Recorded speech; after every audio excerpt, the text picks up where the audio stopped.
In America, healthcare is a big issue right now. A few years ago, we had the passage of what is called Obamacare, universal health care. And now with the election season heating up, candidates are talking about free health care for everyone, universal health care, and it's still a big topic and a big item in America. And people wonder and fear what will happen and what changes might take place. I recently had an experience with health care.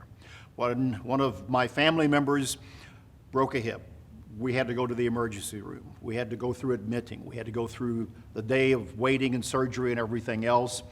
And here's what I learned. Healthcare in America is pretty good. It's better than pretty good. It's very good. And despite costs, despite some real problems that may be there, did you know that anyone who shows up at an emergency room at a hospital in America cannot be denied treatment?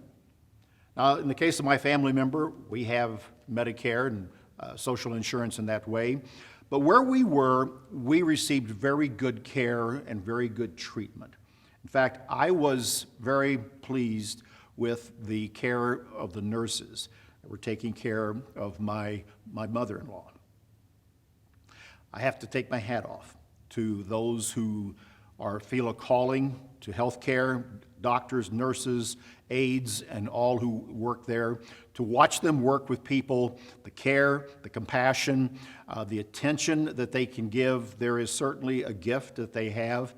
And I think that regardless of all the issues and the debate about healthcare, when we have to experience it, when we need it, let's be glad that it is there. And in America, we have the best healthcare system that can be made available to so many, even with all the other problems that might be there that certainly can lend time for improvements.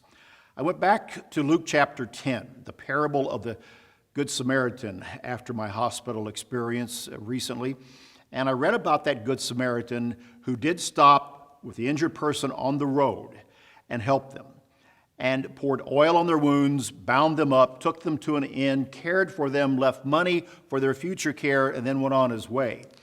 Care, compassion, help. Those who have those gifts, those who practice those within the professional medical arts, they deserve our thanks and appreciation. Let's be grateful for what we have in that way. Let's take care of our health, but when we need that help, let's be glad that we have the facilities to go to get the care that we do need. That's BT David. Join us next time.